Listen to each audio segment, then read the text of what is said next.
What is that saying that life is what happens to you while you're busy making other plans? I never, ever planned on doing this kind of work. Kevin Conroy is the definitive voice of Bruce Wayne and Batman. Kevin was Bruce Wayne, Kevin was Batman, and there was no other way to see it. When I read a Batman comic, he's the voice I hear in my head. It's hard to hear any other voice than that voice with Batman. I know you helped him, Nigma. It both was strong and emotional, but also there's some vulnerability to it when there needed to be. I think it was just hearing his voice when we have the headphones on, you know, and just, I'm Batman. And you're like, whoa, this guy is Batman. This is like the best voice I've ever heard. It was just so natural. It's iconic. Like, you don't have that with a lot of characters out there. As far as celebrities go, there's no bigger Batman celebrity than Kevin Conroy. He fell in love with being Batman, and he fell in love with the fans, and that comes across authentically.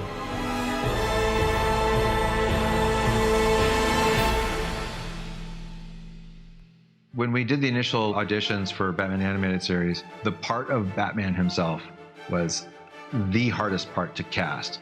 We found most of the rest of the cast fairly easily. The Joker was tough, but Batman was even tougher. We literally, I have no idea how many actors we listened to. We were nearing the end of the audition process. We had heard hundreds of people over several months' time. We had a very distinctive idea in our head of what Batman should sound like, and we'd try to articulate it to people, and they just weren't getting it. Feel free to ask questions as we go along. I'll describe the action that I think is important for you to know, and we'll just go scene by scene. So I reached out to one of my dear friends, Anthony Barneo, who was an on-camera casting director and had been an agent.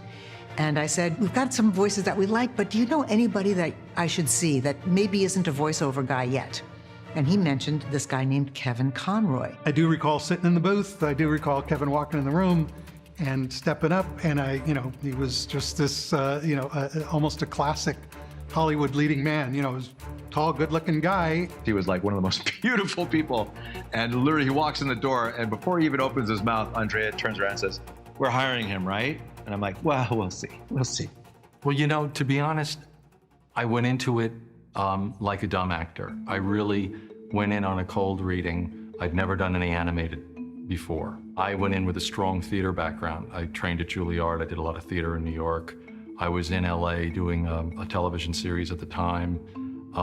I didn't have a lot of experience with that. I had no experience with animation. And I just went in basically on a voiceover audition. Kevin's natural read and just direct read of what he thought this character should sound like, it just resonated immediately. I said, well, let me just come up with some voices. Let me just try some stuff. So I came up with this, very dark and this.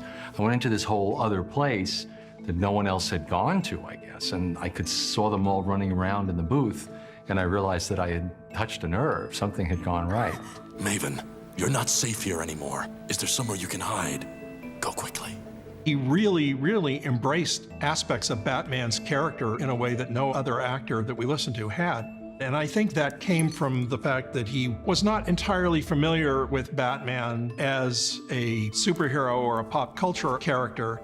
He really got into the character from a very Shakespearean angle of somebody who had made sacrifices, who had lost an awful lot. He had this wonderful take on what the Batman voice was. I come to find out later when I asked him about it, was he thought this is a Hamlet story. This is a man whose parents have been killed, who's seeking vengeance. And as he brought this kind of elegant take to Batman and Bruce Wayne, it set him a cut above. It's not an overstatement to say the minute that he stepped into the read, we literally just looked at each other and it was like, that's the voice. But let's get one thing straight. It takes more than a costume and an attitude to do this work. He was perfect. Yeah, thank God. Probably at least 50% of the success of our version of Batman is due to him, nailing the voice. You think you know everything about me, don't you? The art of voice acting is enormously complex and subtle. You're denied most of the tools actors have available to you. You don't have visual facial expression. You don't have control over body language. You've got to imply all of that through your voice. It's true. I love her. Kevin Conroy's Batman did that wonderfully for so many years. One of the things that Kevin was able to accomplish so successfully was to go from the Bruce Wayne voice to the Batman voice. We wanted these to be two distinct voices. And so Kevin decided to make Bruce Wayne almost foppish, kind of broad, kind of the silly rich boy, which made Batman's seriousness such a nice contrast. I've told Bruce and Paul from the beginning that I thought Batman is the real character and Bruce Wayne is the disguise. That's the way I played this. Bruce Wayne is the alter ego. That's the face he puts on for the world. Batman is who he is in his heart. Hey, what's up, Doc? You have bats, Mr. Wayne. Appreciate the help, Doc. Bye-bye. This computer checked that fiber against every animal species known to man. The Batman voice was just a very, I just went to a very dark and private place in my vocal range, because it seemed like such a dark, private world he lived in. And for Bruce, who has to play the society scene in New York, I mean, he's the bachelor in town. Excuse me, ladies. It was the other extreme, so it was a much brighter, much more elevated sound, a lot more modulation to the voice, a lot more color to the voice, and it was fun. You have an excellent sense of timing. There was a subtlety to it. He would become Bruce Wayne when he needed to become Bruce Wayne, and then as soon as the cowl slipped on, he himself would transform vocally into Batman. And if you watched Kevin perform the voice of Batman, you would see him take on a whole different physical stature. He embodied the character. His physicality was remarkable. It was a delight to write for him because you'd want to throw different things at him. Oh, I should have known. And say, well, how's he going to handle this? Or what if he actually has to be gentle here? And he brought it all. You read it, you hear it, it's there, but when an actor like Kevin acts it, not just says the line, but acts it, it brings it to life in a whole different way. And all those stories that were wonderfully written, there was a lot of range, emotional range in there. For a character who typically is thought of as just dark and depressing and, you know, a bit of a vengeful knight, but he brought a humanity to it. I just don't know. You could feel the humanity in his voice. But I know you. Sure, Bruce Wayne. And you are? Oh, just a nameless clown shuffling my life away. When Kevin would work with Mark Hamill, that is one of the greatest show business pairings ever. Anybody home? Listen, Boopsy. While not strictly a comedy duo, they had a chemistry that was just magic. They really played off each other very well. There's no greater delight for me as a writer to write a Batman and Joker story, knowing how they're going to mix it up and what it's going to bring out of them. It was just delightful. I mean, it's one of the high points of my career. I think what Kevin's talent and versatility allowed the writers was to write whatever they wanted. Once writers know that an actor's willing to go there, they have so many more things they can write about. So I don't know that they altered their writing to suit Kevin's abilities. I think Kevin's abilities opened up their possibilities. And that hand in hand with the depiction, the storytelling, even the way it inspired the directors for timing of the way the character worked, all of that gelled eventually into what ended up becoming Mask of the Phantasm, which was the pinnacle of the depiction of Bruce Wayne and Batman. Joker, your angel of death awaits. Can't be too careful with all those weirdos around. We were on the tail of the 65-episode order for Batman the Animated Series. We got great reviews, we got a lot of attention, and we got an audience that watched every day when the show was in syndication. And so we knew that we were onto something and that people really, really dug Kevin's interpretation of Batman. Batman the Animated Series was the game changer. There is an audience for intelligent superhero animation marketed and aimed at an older audience that doesn't shut out the younger generation. They have an opportunity to reach up and grasp it. And because we had all of the elements in place, so much design, all of the vocal talent, the fan base, obviously, it was sort of an easy thought to basically do an expanded version of the series in a long form, originally as a direct-to-video. And then word came down that it's going to be a theatrical feature, which stunned us because now suddenly we're in the same field as Tim Burton and all the other filmmakers who have gotten a shot to make a Batman movie. And for a brief moment, and I mean a brief moment, this incredible work of art and commerce sparkled in movie theaters and was seen on the big screen. I think what made Kevin most excited about the Mask of the Phantasm script was the fact that we could go a little bit, darker, a little bit more adult in the storytelling. Thanks for the handkerchief, Arthur. You know where you can stick it. There was no question in my mind that we were writing a story that was really worthy of Kevin and all his talents. It always starts with the writing. If you look at it, it is on two levels. You've got the action of Batman and the villains in there, but then you also have the relationships, the trauma, the emotion. At this point, 65 episodes in, Kevin had really refined his portrayal of Batman Bruce Wayne. Well, Bruce, here goes. It wasn't just the tone of his voice. It was the true emotion that came out in his performance that really defined who these characters were. You can almost call them separate characters, Bruce Wayne, Batman, because they both seem to have different agendas and different intentions. There's a simplicity of Kevin's acting that was what brought us to tears sometimes. It was so honest and so real, and his emotional recall that he would use for memories, for things that happened in the past, his anger, his bitterness, his desire for vengeance. I think Kevin was able to go deeply into his own personal experiences, not only as an actor, but as a human being. Left with Dad. Too young. Need time. Forget about me. And because he was able to keep his focus in terms of, I'm bringing that to this character, as opposed to, I'm an animated character now, that made all the difference in the world. Yes? Excuse me. I thought you were saying something. Well, to me, I mean. No. What's so great about Kevin's performance as Batman is Batman had very little joy, very little joy. Batman in Mask of the Phantasm, there was some joy. He found love. And this character, Andrea Beaumont, adds a whole other level of intimacy. The challenge the writers needed to come up to was they needed to make Andrea interesting and powerful, and she needed to be a woman who was worthy of possibly throwing away his career as Batman to be with. Can we make it work this time? I want to say yes. And then I don't remember whose idea it was to see if Dana Delaney would come in and play with us, but she was available and was happy to do it. I actually don't think I even auditioned for it. I think I just got the part. Which is weird because I had never done voiceover work before. Stay here.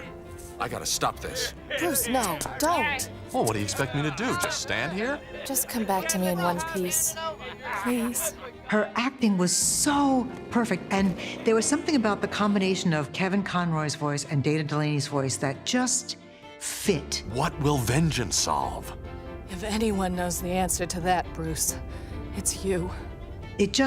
It worked, and that's one of those moments when as a director you just go, phew, thank goodness, because you never know. You just, until you're there in the room with them, you're only guessing. I didn't realize how intense it was gonna be because I walked in and there was Kevin. He was very much in his zone. I thought, oh, wow, everybody's taking this very seriously. This is not a cartoon. Okay, so it was very much a serious acting project.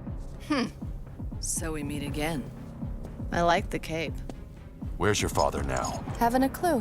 Why don't you try Madagascar? That's not what you told Reeves. You had me bugged, is that it? I can read lips. Then read them now. Get out. Dana and Kevin got to do their scenes together. We were able to bounce off each other in the recording studio, which is always great. Andrea wants to get all the actors together in the same studio together, and she does them like a radio play. It makes their editing process a lot more complicated, I'm sure, but it gives the performances that feeling of a real dramatic interaction. You know, there is a play going on there, and things that happen spontaneously during the recording that wouldn't happen if we were all being done separately. Is my shirt too big, or is that my flesh crawling? A lot of people will say, what's your favorite Batman scene with Kevin in it? And it's like, man, I couldn't tell you. There's so many good ones. But that scene of him talking to his parents' graves. I don't want to let you down, honest, but it just doesn't hurt so bad anymore. You can understand that, can't you? Please. I need it to be different now. I know I made a promise, but I didn't see this coming. I didn't count on being happy. Please, tell me that it's okay. Kevin just nailed it, hit it out of the park. I don't remember how many takes it took to get it, but I do remember getting chills up and down my spine. I recall at the end of the recording session, that scene specifically, I went into the studio and hugged him because I knew he had gone someplace in his past that allowed him to have the emotion that he needed to. And I needed to hug him. I needed to let him know that, first of all, I was grateful that he was willing to go there, and that it wasn't beyond his scope. It is the scene that everybody gets kind of choked up by when they see it. And that's definitely probably one of his high points as Batman, I think. I never really had life at the theater. The best thing about the success 30 years later of The Mask of the Phantasm is that it's kind of a thumb in the nose back at the lack of support that we had, and also a great sort of pat on the back in the most genuine way. That picture is so strong in its storytelling, in its character arcs, in its raw emotion, in its battle between Batman and the Joker, and giving us on the grand stage Kevin Conroy and Mark Hamill.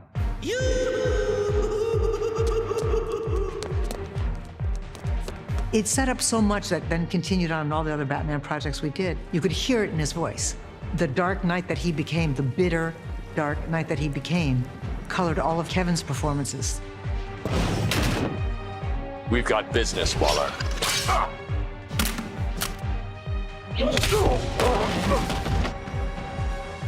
You told me once that you were a patriot. Well, it's time to step up. I think he just got better and better and better over the years. Over the past few months, I've detected several security breaches in our global deep space monitoring network. I'd like to stay and look into it, but I'm expected back in Metropolis. Here, call if you need any more help. We just had a blast every day working in the studio and goofing around and cracking jokes between takes of doing very serious episodes of Justice League. Even after the series was over and after we'd finished off the Justice League series on the direct-to-video movies, he was always my first choice for Batman. He taught me a lot how to be professional in terms of voiceover. It's not like you can just wing it. You got to go in there prepared. You got to go in there, read the scripts, know the story, and be in the moment and have options. It's not like you just read and you're done. We've got recording to do. Why are you here? Oh, right. 'Cause it's Flash Appreciation Day? What time? 6 o'clock. You're a stand-up guy, Bats. Don't ever let them call you a crazed loner. And watching him give variations of his performance, whether it's like, I'm Batman, or I am vengeance. I am the night. I am Batman. Millions of people try to be Batman, but he was Batman. He didn't have to try. It was effortless. I think if there was anything about Justice League action that was memorable for me about Kevin is that he had a blast. To play the character of Batman for so long, like Kevin did, to suddenly have a comedic version of the same character, I think was a real joy to him. He certainly seemed to bubble over in the booth. I am vengeance. Moving on. I am the knight? We're done now. It's still the same Batman, but he gets to play him in humorous situations, and I think that was a nice, refreshing experience for Kevin. Now we can go. Frankly, you can have your favorite Batman, and we all do, but I think on some level, Kevin's Batman kind of trumps it just because of the longevity and the amount of different forms of media that he appeared in. He was in games and movies and the TV shows. I think Kevin Conroy came across to the fans who met him as someone who genuinely loved the fact that he got to do this role and loved the fact that people cared about it that much. He loved the fans. He would spend so much time with them and give them so much attention. And he was aware of the fact that they helped make his career. Every time that he met somebody who complimented him on Batman or who said that his work meant a lot to him, Kevin really took it to heart. He really understood that. And I think he really treasured that. After Justice League sort of died down, we started doing these conventions. Of course, my line for my autographs was, about 5 people deep. Kevin's was like 150 deep and around the corner. You could see that he loved what he did, and he loved that it brought joy to people. It wasn't work for him. It wasn't a job. It was a passion. And that passion's evident in the work. That work's going to carry on forever. Every year, Kevin gave a 1-hour Zoom talk with my class at Indiana University at the media school. The last time he spent an hour with my class was only a couple of weeks before he passed. And he did it with more passion, more intensity than I had ever seen from him. And I've seen him be intense and passionate. Kevin wrote a comic book story illustrated by Jay Bone called Finding Batman. And it was about his personal struggles as an actor, as a gay man, to find a place for himself within the entertainment industry. It was emotional and it was stunning. Kevin had to hide from his family who he felt in his heart and soul he was. And I was there in New York in the 80s, and I was there when a lot of people were dying from AIDS. And as an actor, you could not say you were gay. You just couldn't. And I really understood what he was going through. Because he had gone through those struggles, he was able to find a wonderful take on Batman where he had to pretend to be one thing when he was actually, in his heart, he knew he was something else. When you have to lock up a piece of your heart, a piece of your soul, a piece of your identity, and ultimately find a place for it, when you have to do something like that for a significant portion of your life, who else would better understand the similarity, the situation of Bruce Wayne Batman? That's where Kevin was coming from. The fact that he saw Batman in many ways similar to his own life, being a closeted gay man, and to invest the character with so much of his own personal history was such a beautiful gift. And I think it resonated in the character. I feel it makes Batman that much more interesting, in many ways. The simple one-word reference for Kevin and his legacy is integrity. Never got a big head. He never was egotistical. He always was about his fellow man. It wasn't that I learned kindness, but I learned how to be more kind from Kevin. Kevin just made you think like, hey, this is how you should be. This is how you should act. Be present. Without these people, you'd be nothing. He just instilled that in me more than I had already even thought. Aside from being such a wonderful actor and a really kind person, he was my dear friend. And I miss him deeply. I miss my friend. I miss him terribly. What an amazing human being he was. It was such a great loss to the community at large to lose him. Okay, Batman. My actions don't require any defense. In the same situation, I do it again. As individuals, and even more so as a group, the Justice League is far too dangerous to lack a failsafe against any possible misuse of our power. We use our power to protect the world. We always have. And what if we ever used it for some other purpose? If you people can't see the potential danger of an out-of-control Justice League, I don't need to wait for a vote. I don't belong here. It's amazing how he made his mark on Batman, maybe almost more than anybody. Longer than anybody, certainly. We don't have that anymore. Like, there's not many old school players left that bring that kind of weight to something. But when you say, Kevin Conroy will be coming into the studio today, Kevin Conroy will be voicing Batman, people get excited. It's like, oh, this is real. This. It brings it to another level. And I think that's what he did. I think that's what Kevin had always done. He really made an impact on me and many, many, many people in his life. And they can all attest to the love he had for other people and other actors, his love of acting, his love of voiceover work. And for that, he will be truly, truly missed.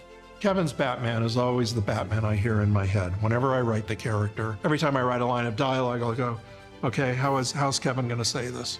And I would write it the way I would imagine him saying this. And that's something that'll always be nice for me to hear. For me, Kevin was the best Batman ever. He just is a stunning actor, and he embodied that character. Fans liked hearing his voice. There was always kind of a, we know what it's going to be. It's going to be Kevin Conroy. That means it's going to be good. He felt like this was his, this role was his, and it was his. I don't regret anything that I've done. I loved having been a part of this show. It's a cultural icon. And to be a part of that, you know, it's an honor. How often do you get a chance like that?